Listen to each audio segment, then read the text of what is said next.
El fútbol mueve 300.000 millones de dólares al año. Es el negocio deportivo más grande del planeta.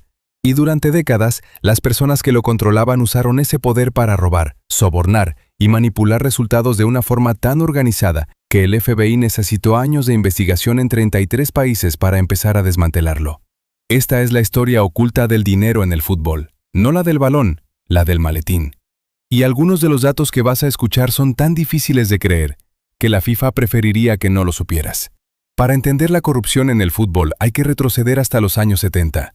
João Havelange, brasileño, presidente de la FIFA desde 1974 hasta 1998, 24 años al mando del fútbol mundial.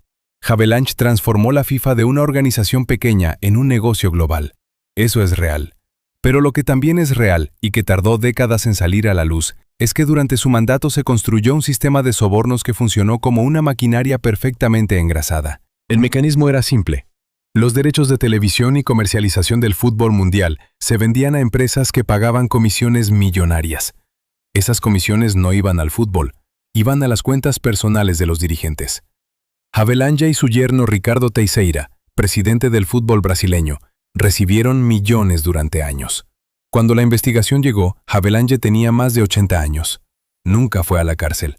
Murió en 2016 a los 100 años en Río de Janeiro. El sistema que él construyó siguió funcionando mucho después de que él se fuera, porque había encontrado al sucesor perfecto.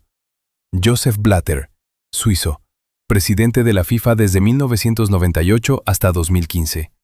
El hombre más poderoso del fútbol mundial durante 17 años. Blatter llegó al poder como candidato de cambio. Prometió transparencia y fin de la corrupción.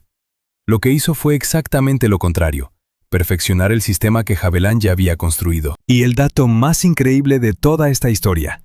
El 27 de mayo de 2015, el FBI arrestó a 14 dirigentes de la FIFA en el Hotel Bauer Lac de Zúrich, uno de los hoteles más lujosos del mundo, al amanecer, en pijama, antes del Congreso Anual de la organización. Ese mismo día, con sus colegas siendo detenidos en el piso de abajo, el Congreso de la FIFA se celebró igual. Y Blatter fue reelegido presidente con 133 votos. 4 días después anunció su dimisión. 4 días. Había sido reelegido presidente del organismo más poderoso del deporte mundial, con sus propios colaboradores siendo detenidos por el FBI en el mismo hotel.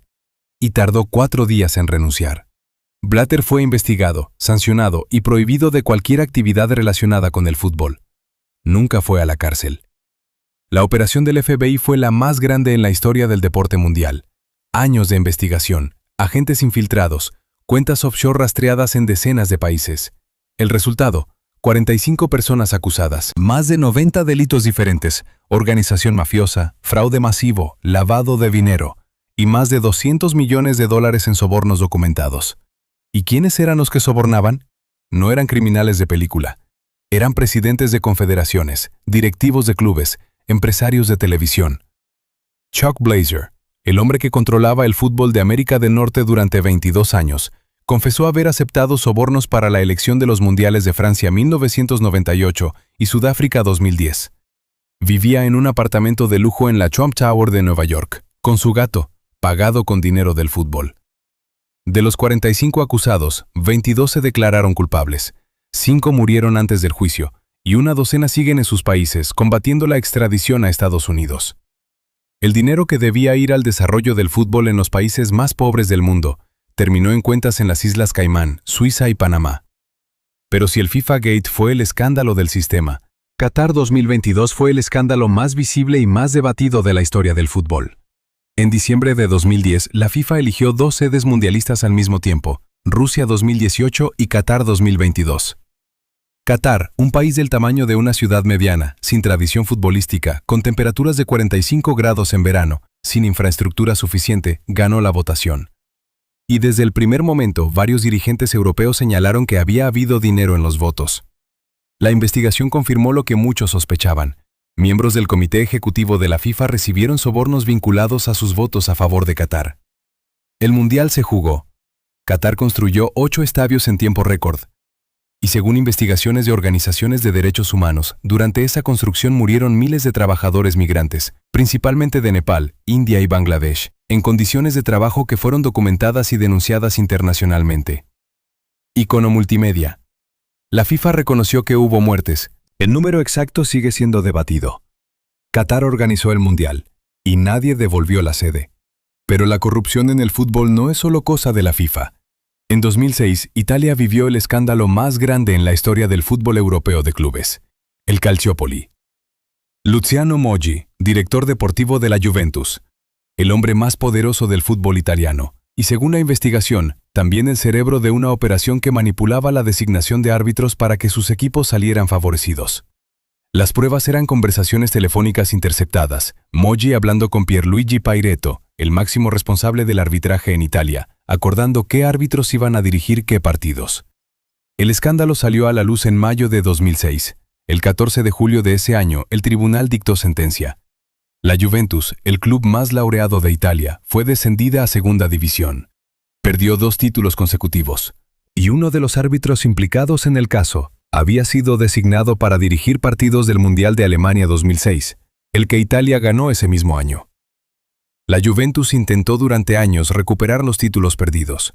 En 2023, la justicia deportiva italiana cerró definitivamente el caso. Los títulos siguen sin ser de la Juventus. Y aquí llegamos a la pregunta que da título a este video. ¿Es el fútbol el deporte más corrupto del mundo? Los defensores dirán que no, que hay deportes con más dopaje, más arreglos de partidos, más manipulación.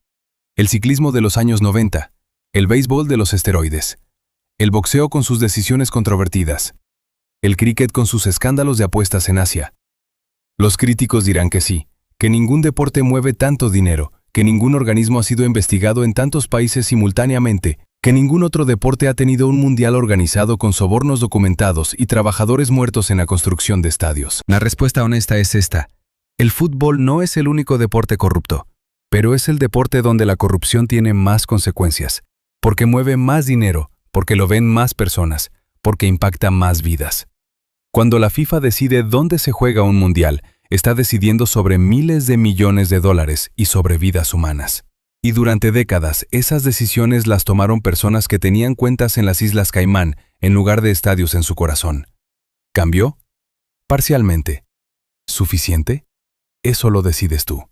300.000 millones de dólares al año, el deporte más popular del planeta, y detrás de cada mundial, de cada copa, de cada contrato de televisión, ha habido personas que encontraron en ese dinero una oportunidad personal que el fútbol no les daba derecho a tomar.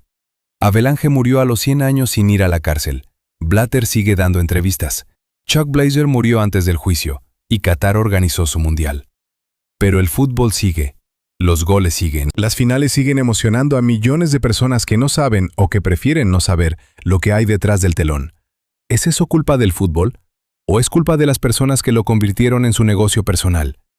Deja tu respuesta en los comentarios y sígueme para más historias del deporte que nadie te cuenta, especialmente las que el fútbol prefiere mantener en las sombras. @secretos del tiempo.